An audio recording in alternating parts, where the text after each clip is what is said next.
नमस्कार, मैं निरंकार और एक बहुत ही महत्वपूर्ण जानकारी के साथ आपके सामने प्रस्तुत हुआ हूं। जैसा कि आप लोगों को सूचना मिल भी गई होगी समाचार पत्रों के माध्यम से कि उत्तर प्रदेश लोक सेवा आयोग ने उत्तर प्रदेश सरकार के पास एक प्रस्ताव भेजा था और प्रस्ताव ये था कि जो यूपी पीसीएस का एग्ज़ाम होता है उसकी मुख्य परीक्षा में एक बदलाव की सिफारिश करी गई थी, जिसको उत्तर प्रदेश सरकार यानी कैबिनेट की मंजूरी मिल चुकी है और ये खबर आप तक पहुंच भी चुकी होगी। खबर यह है कि अब वैकल्पिक विषय जो मुख्य परीक्षा में हुआ करता था उसकी समाप्ति कर दी गई है यूपी पीसीएस के एग्ज़ाम से। तो हम थोड़ा सा चर्चा ये करेंगे कि क्या पैटर्न पहले था, वर्तमान का नया पैटर्न क्या होगा, और जो नए स्टूडेंट हैं जिनको अभी कुछ भी नहीं पता है कि परीक्षा का क्या तरीका होता है, क्या कितने चरण होते हैं, उनको भी इस वीडियो से बहुत लाभ मिलने वाला है। तो देखिए कैसे कैसे क्या है। आप जानते हैं कि यूपी पीसीएस का जो एग्ज़ाम होता है वो 3 चरणों से होकर के गुजरता है। पहले स्तर पर एक प्रारंभिक परीक्षा की जाती है जिसको आप कहते हैं प्रीलिम्स एग्ज़ाम, प्री एग्ज़ाम होता है। बेसिकली जो ये प्रीलिम्स एग्ज़ाम होता है ये छटनी एग्ज़ाम होता है, यानी कि बहुत सारे लोग फॉर्म भर देते हैं। तो ये देखा जाता है कि भाई जो सीरियस लोग हैं वही आगे बढ़ें। तो प्रीलिम्स स्तर पर ही ऑब्जेक्टिव प्रश्न दे करके आपका टेस्ट किया जाएगा, जिसमें काफ़ी संख्या कम हो जाती है। हालांकि पहले आप देखेंगे 18-19 गुना सीट के अकॉर्डिंग क्वालिफाई किया जाता था, कराया जाता था मेंस के लिए, लेकिन अभी 11-12 गुना ही किया जाता है।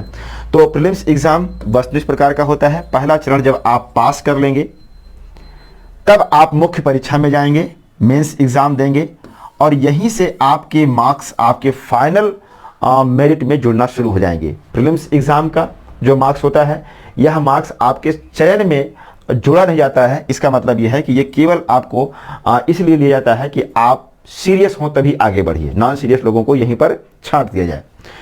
जब मुख्य परीक्षा आप पास कर लेंगे, मेरिट में आप आ जाएंगे, तो आप जानते हैं लोक सेवा आयोग क्या करेगा, आपको साक्षात्कार के लिए बुलाएगा, आपके व्यक्तित्व परीक्षण के लिए, जो कि 100 मार्क्स का होता है, मौखिक एग्जाम होगा।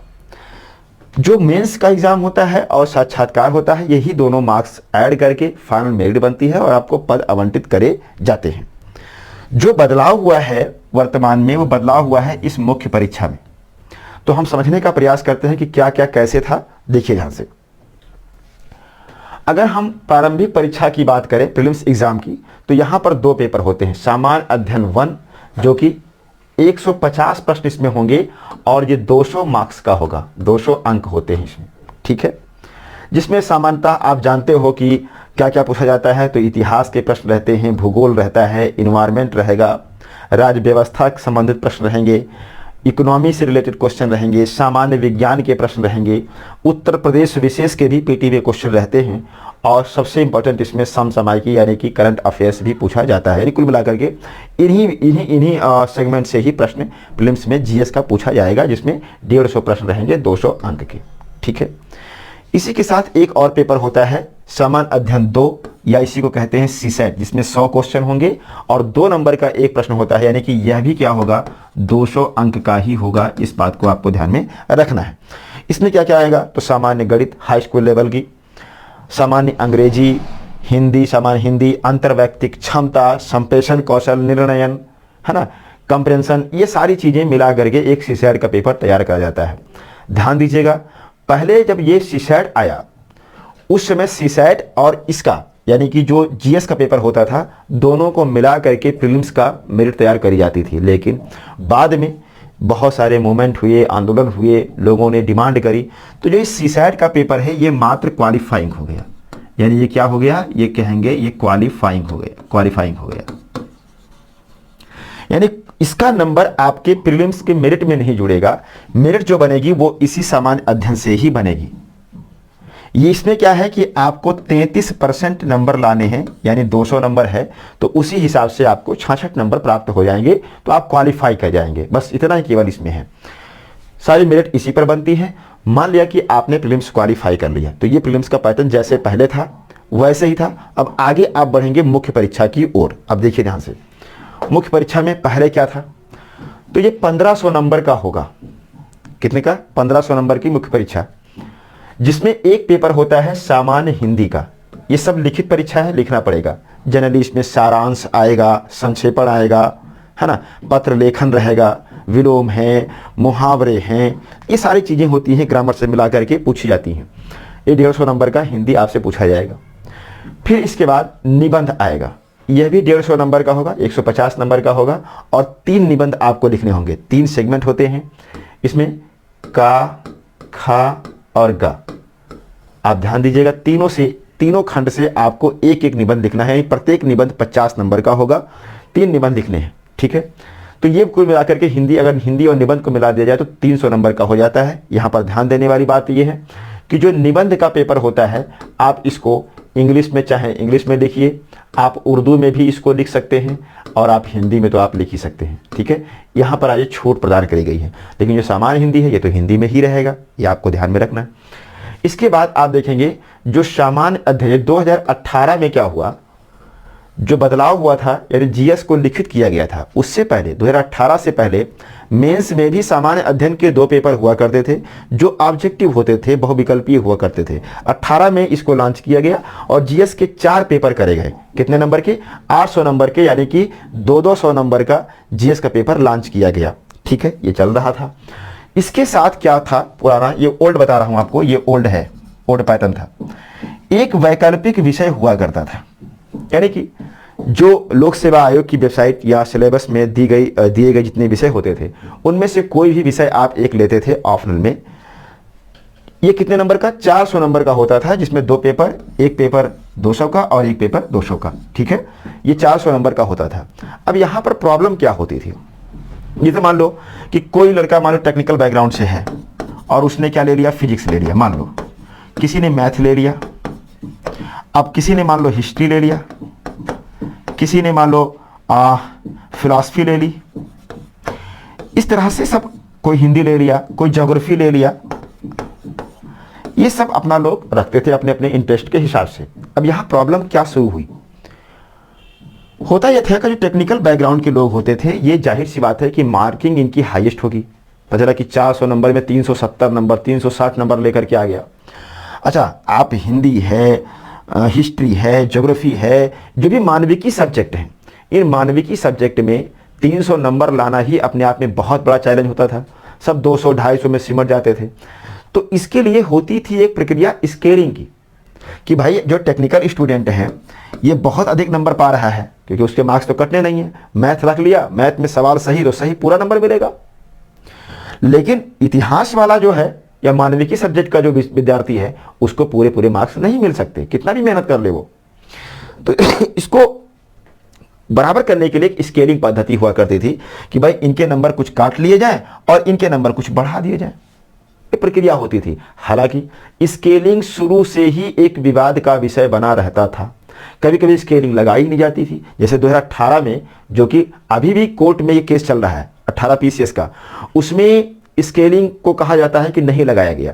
तो कोर्ट में जब स्टूडेंट्स गए कि स्केलिंग नहीं करी गई है, टेक्निकल वाले बहुत अच्छा नंबर पाए हैं और मानविकी वाले बहुत कम नंबर पाए हैं, तो कोर्ट ने पूछा भी आयोग से कि आपने क्या किया, तो उन्होंने कहा कि मैंने स्केलिंग तो नहीं लगाई, एफिडेविट में दिया गया है, मैंने स्केलिंग तो नहीं लगाई है, लेकिन उससे अच्छी प्रक्रिया लगाई है। अब वो अच्छा सा सिस्टम क्या था पता नहीं, आज तक मुझे समझ में नहीं आया क्या उसमें हुआ क्या नहीं हुआ। खैर, वो मामला चल रहा है। मेरा कहने का सिर्फ मतलब यह है कि स्केलिंग को लेकर के हमेशा से विवाद रहा है और कहीं ना कहीं से इस बात को कहने में कोई दिक्कत नहीं है कि मानविकी के स्टूडेंट्स को नुकसान होता रहा है। अच्छा, उसमें ये भी होता था, कभी कभी बाय लक होता था, किसी लॉट में आपकी कॉपी पड़ गई, खराब नंबर पा करके भी आपका स्केलिंग में 100 नंबर बढ़ गया। मैंने देखा है कि 70-70, 80-80 नंबर बढ़ते हुए और 70-70, 80-80 नंबर घटते हुए एक ही विषय में, इतिहास के विषय में ही मैंने एक स्टूडेंट को देखा कि उसका 70 नंबर प्लस हुआ है और उसी में से इतिहास का एक स्टूडेंट जिसका 40 नंबर 50 नंबर घट गया। तो ये सब बड़ी प्रॉब्लम हुआ करती थी और स्केलिंग को कोई नहीं समझ पाया आज तक। सुप्रीम कोर्ट को भी नहीं समझा पाया कोई और न सुप्रीम कोर्ट भी समझ पाया। तो ये एक विवाद का विषय था। हालांकि उत्तर प्रदेश में लोक सेवा आयोग में जो नए अध्यक्ष, वर्तमान अध्यक्ष जब आए, तो इनकी शुरू से ही ये प्राथमिकता पे रहा कि जो विद्यार्थी हैं उनकी समस्या का समाधान करा जाए। अगर किसी बात को लेकर के दिक्कत है तो उस पर हल किया जाए, जिसकी मांग आप देखें लंबे समय से विद्यार्थी कर भी रहे थे और उन्होंने उसको अडॉप्ट किया। उन्होंने एक प्रस्ताव बनाया, क्योंकि परिवर्तन कोई भी करना होता है तो उसके लिए क्या होगा, एक प्रस्ताव आएगा, मंजूरी लेनी पड़ेगी उत्तर प्रदेश कैबिनेट से। तो प्रस्ताव आकर के पड़ा हुआ था। अभी हाल ही में आप देखेंगे कि उत्तर प्रदेश कैबिनेट ने उसको मंजूरी दे दिया कि अब आप हटा लो। तो यानी कुल मिलाकर के इस वैकल्पिक विषय शहीद हो गया, ये खत्म हो गया। हाँ, थोड़ा सा ये मैं कह सकता हूं कि इसका ड्रॉबैक क्या है, नुकसान क्या है। नुकसान थोड़ा सा यहां पर हम ऐसे समझ सकते हैं कि एक तो विषय का थोड़ा सा महत्व खत्म होगा।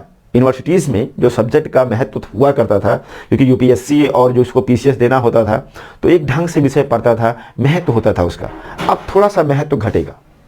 दूसरी बात इसमें क्या होगी कि अब यूपीएससी और यूपी पीसीएस दोनों का पैटर्न अलग हो गया। जैसे ही 18 में दोनों का सिलेबस सेम हुआ था तो मैं देख रहा था कि उत्तर प्रदेश से निश्चित तौर पे संख्या थोड़ी सी ग्रो कर रही थी यूपीएससी में, यानी यूपीएससी में सिलेक्शन का रेशियो जो था वो उत्तर प्रदेश से बढ़ने लगा था, क्योंकि वही स्टूडेंट पीसीएस की तैयारी करता था और वही आईएएस की तैयारी करता था। अब ये चैलेंज थोड़ा सा हो गया कि अब आपको आईएएस अगर दे रहा है तो एक्स्ट्रा पढ़ना पड़ेगा। तो एक साइकोलॉजी होती है कि चलो ठीक है यार, पीसीएस में ऑफर नहीं है, पहले पीसीएस कर लेते हैं फिर देखेंगे आईएएस। तो ये थोड़ा बहुत होगा, हालांकि सबके साथ ये नहीं है, ये कोई सामान्य बात मैं नहीं बोल रहा हूँ, थोड़ा बहुत ये अंतर हो सकता है। खैर, यूपी पीसीएस ने ये वैकल्पिक विषय को हटा दिया, अब सब्जेक्ट नहीं लेना है, अब सबके लिए कॉमन पेपर कर दिया गया। तो किया क्या गया है कि इसी वैकल्पिक विषय की जगह पर एक नया चीज जोड़ दिया गया है, और वो नया क्या है, ये देखिए, नया पैटर्न कुछ इस तरह से है। यानी कि जो हिंदी सामान्य हुआ करता था 150 नंबर का, वो एज इट इज रहेगा, उसमें कोई बदलाव नहीं। निबंध जैसे था वैसे रहेगा, 3 निबंध लिखने रहेंगे 150 नंबर के। सामान्य अध्ययन जो 800 नंबर का था वो तो है ही है, लेकिन जो वैकल्पिक विषय था इसकी जगह पर यूपी विशेष डाल दिया गया 400 नंबर का। तो नंबर वही रखा गया और इसके पेपर भी 2 रखे गए, 2 पेपर होंगे 200 नंबर का और 200 नंबर का, यानी यूपी का। तो वैकल्पिक हटा है, कॉमन सब्जेक्ट हो गया है बस। अब एक ही विषय रहेगा, ऑफरों के रूप में ही मान सकते हो उसको, अब वो हो गया यूपी। अब कोई history, geography, polity, physics, math, chemistry अब ये नहीं रहेगा। अब उसकी जगह पर क्या हो गया, उत्तर प्रदेश हो गया। तो मार्क्स उतना ही उतना है, पेपर वही रहेंगे जैसे पेपर 1। सामान्य अध्ययन का क्या है, इसमें आप देखेंगे, इसमें हिस्ट्री, ज्योग्राफी और समाज को रखा गया है। जीएस का पेपर जो 2 है, इसमें राज्य व्यवस्था एवं शासन, अंतर्राष्ट्रीय संबंध, सामाजिक न्याय, ये सारी चीजें मोटे तौर पर रखी गई हैं। इसी प्रकार से पेपर 3 में आप देखेंगे तो इन्वायरमेंट है, आपदा प्रबंधन है, विज्ञान एवं तकनीक है और आंतरिक सुरक्षा को इसमें, साथ ही साथ इसमें आर्थिकी को भी रखा गया है, आर्थिक। और जो पेपर 4था था वो इथिक्स का था, नीति शास्त्र, यानी ये सब 200-200 नंबर के जो पेपर थे ये पहले से बने रहेंगे। अब इसमें यूपी जुड़ गया ऑफलाइन की जगह पर, तो नंबर उतना ही उतना रहेगा, यानी 1500 वो रहेगा और 100 नंबर का साक्षात्कार होगा, इंटरव्यू, यानी कि कुल कितना होगा, 1600 नंबर का ही होगा। अब इसको आप ऐसे भी समझ सकते हैं कि 4 पेपर जो ये जीएस के हुआ करते थे, आप इसको कह सकते हैं कि भाई ये 5वां पेपर है और ये 6 नंबर का पेपर है। आप ये भी कह सकते हो कि सामान्य अध्ययन यूपी का 6ठा पेपर और ये 7वां पेपर, और सॉरी 5वां और ये 6ठा पेपर हो जाएगा। तो 1 2 3 4 ये जीएस के थे और ये भी जीएस का मान लो, तो 5वां पेपर और ये 6ठा पेपर, लेकिन ये दोनों के दोनों रहेंगे यूपी से। तो आपको यहाँ पर एक चीज और समझना है, क्या यूपी पहले नहीं था? पहले था यूपी, हर पेपर में यूपी जोड़ा गया था। जैसे पेपर 1 जो जीएस का होता था मेंस का, इसमें यूपी का भी आता था, इतिहास, भूगोल, सब कुछ। इसी प्रकार से इसमें भी यूपी था, सब में यूपी जुड़ा हुआ था। अब क्या नया हो गया? अब नया सिर्फ ये हो गया कि अब एक जगह पर कंसाइज कर दिया गया। हालांकि अभी जब तक लोक सेवा आयोग अपना फुल सिलेबस जारी ना कर दे तब तक कुछ कह पाना मुश्किल है। ये कंफर्म है कि यूपी जुड़ चुका है। सेकेंड पेपर में कहीं कहीं यह भी सूत्रों से खबर मिल रही है कि हो सकता है कि थोड़ा सा सांख्यिकी का पोर्शन भी इसमें डाला जाए, लेकिन अभी मैं इसको गारंटेड नहीं कह रहा हूँ। 2-4-5 दिन का ही वेट करिए। जैसे ही नोटिफिकेशन उत्तर प्रदेश लोक सेवा आयोग जारी करेगा 2023 का, वैसे ही ये बात क्लियर हो जाएगी कि क्या सेकंड पेपर में यूपी के सांख्यिकी है या नहीं है। नहीं है तो ठीक है, जो मानविकी वाले हैं, लेकिन मुझे लगता है कि मैथ अगर इसमें आता है, सांख्यिकी का पोर्शन अगर बढ़ता है, तो फिर जो नॉन टेक्निकल वाले हैं, जिन्होंने मैथ कभी नहीं पढ़ा है, उनके साथ थोड़ी सी दिक्कत तो होगी ही होगी। आशा यही करता हूँ कि उसमें सांख्यिकी ना रहे, यही सामान्य यूपी और दोनों में रहे। जनरली ये कैसे कर सकते हैं? हो सकता है कि पेपर 1 में इतिहास, भूगोल, है ना, कुछ इस तरह से डाला जाए। इतिहास भूगोल के साथ साथ हो सकता है राज्य व्यवस्था डाल दी जाए यूपी की। सेकंड में हो सकता है आर्ट एंड कल्चर रख दिया जाए, आर्थिकी रख दिया जाए, टेक्नोलॉजी रख दिया जाए, कुछ ऐसा ही बना करके, कल्चर रखा जाए, ये सब बना करके फिर किया जाएगा। तो कुल मिलाकर के ऑप्शनल हट चुका है और ये 3 चरण की परीक्षा भी हमने समझा दिया। अब इसी पैटर्न पे आप लोग तैयारी करिए। समय बहुत नहीं है, समय बहुत कम है।